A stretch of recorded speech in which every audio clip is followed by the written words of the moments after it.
कर्म बंधन के बारे में तुम्हारा इंसान जानकर भी अनजान है, अज्ञानी बनता है। सभी समझते हैं कि इंसान का नसीब तुम बनाते हो। इंसान ये समझना ही नहीं चाहता कि उसका कर्म ही उसका नसीब बनकर सामने आता है।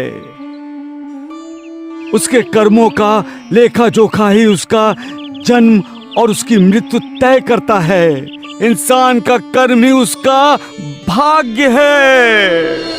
इंसान को ये कभी नहीं भूलना चाहिए कि नसीब का लिखा कभी नहीं मिटता, क्योंकि इंसान का नसीब इंसान खुद अपने कर्मों से लिखता है। वो अपने कर्मों के फल भोगता है, अपने कर्मों से प्राप्त भोग भोगता है। इससे किसी को छुटकारा नहीं है बहन, न इस साईं बाबा को, न तुमको, न जानकी बेटी को। इसलिए मैं अपने भक्तों को अपने पास बुला लेता हूं, उनके कर्म अच्छे हों इस पर नजर रखता हूं, उसे सत्कर्म करने के लिए कहता हूं। किसी को पैसों से दूर रखने की कोशिश करता हूं तो किसी को पैसों से मदद करने पर ऐतराज जताता हूं। अपने किए पर पछतावा इंसान के हित में है और अपने अपराधों के लिए प्रायश्चित करना भी। इंसान तो गलतियां करता रहेगा और करता है, लेकिन उन गलतियों का एहसास होना और मौके का इंतजार ना करते हुए उन गलतियों को सुधारना, ये अपने आप में एक बड़ी बात है। और माफी मांगना अपने किए हुए कर्म पर हुआ पछतावा है।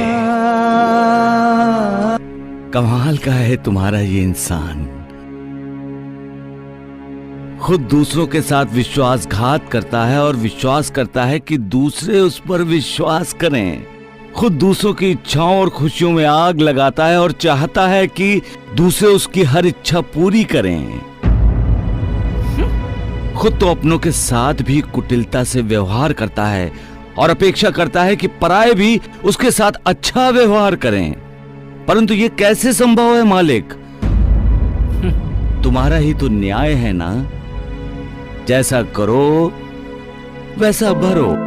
इंसान के खुद के कर्म ही कल्याण और अकल्याण को निमंत्रित करते हैं गुरुदेव। ढोंडू, साईं अब प्रवचन देगा।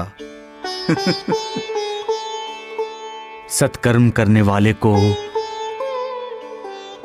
भूतकाल तकलीफ नहीं देता है गुरुदेव, लेकिन बुरे काम करने वाले को उसका भूतकाल यानी कि उसका पिछला कर्म उसे परेशान करता रहता है। बुरे कर्मों की याद में वो चैन की नींद सो भी नहीं सकता है, क्योंकि उसने जैसा व्यवहार किया है वैसा ही उसे भुगतना पड़ता है। और जब वो बुरे कर्म जीवित होकर सामने आता है तब उसके होश उड़ जाते हैं। जो अपने आप में बदलाव लाना चाहता है वो अपना भूतकाल देखकर शर्मिंदा होता है, पछताता है। कभी कभी वो तनाव बर्दाश्त भी नहीं कर सकता है। लेकिन जिसे अपने कुकर्मों पर कोई पछतावा नहीं है, लाज शर्म नहीं है, वो अपने भूतकाल छिपाने के लिए अधोपतन की सीढ़ियां उतरता चला जाता है और उसे साथ देने वाले भी उस रास्ते पर चल पड़ते हैं।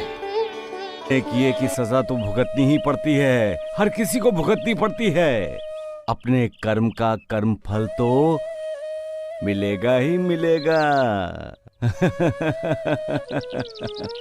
मालिक, जैसा करोगे वैसा ही भरोगे। दूसरों के लिए गड्ढा खोदोगे तो खुद गड्ढे में गिरोगे। किसी के बारे में बुरा सोचोगे तो तुम्हारा भी बुरा होगा। भूखे की भूख प्यास मिटाओगे तो मालिक तुम्हें दुआ देगा। कितना आसान कानून है। एक बच्चा भी समझ सकता है। और ये इंसान, मालिक ने ही तो ये चराचर दुनिया व्याप्त की है। वो हर तरफ है, हर जगह है। उसके अस्तित्व का साक्षात्कार तो हर वक्त, हर पल होता रहता है। फिर इंसान एक अज्ञानी की तरह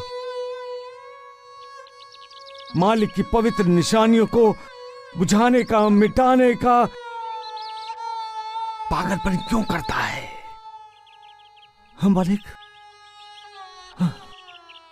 इंसान जो बोता है वही काटता है। जैसी करनी वैसी भरनी।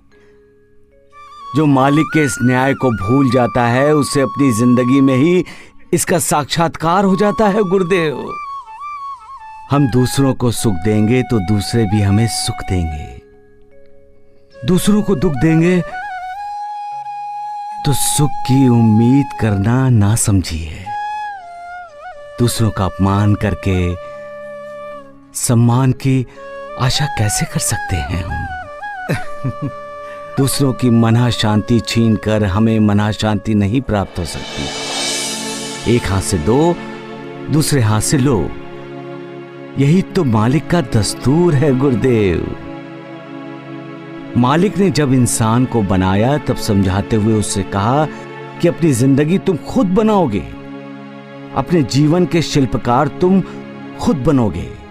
इसलिए अच्छे कर्म करो, अच्छी आदतें डालो, दूसरों के मददगार बनो, किसी का बुरा मत सोचो, किसी से नफरत ना करो, सबको प्यार दो। तुम्हारा व्यवहार ही तुम्हारी उन्नति और अवनति का आईना होगा और तुम्हारे कर्म ही तुम्हारी जिंदगी को स्वर्ग या नर्क बनाएंगे। तुमने अच्छा काम किया और समाज ने तुम्हें नहीं सराहा तो निराश मत होना। मैं हूं ना, मेरे पास हर किसी का लेखा जोखा होता है, तुम्हारा भी होगा।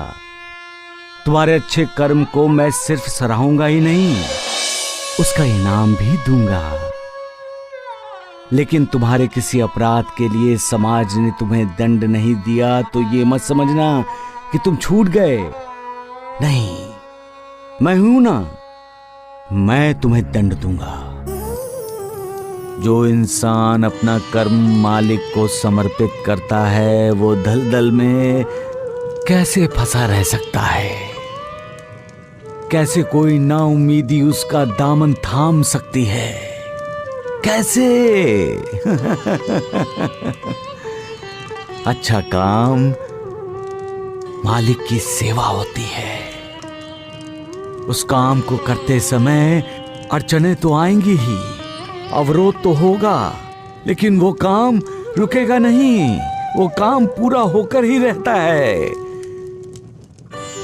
क्योंकि उस काम के साथ मालिक का लगाव जुड़ा होता है। सबका मालिक एक।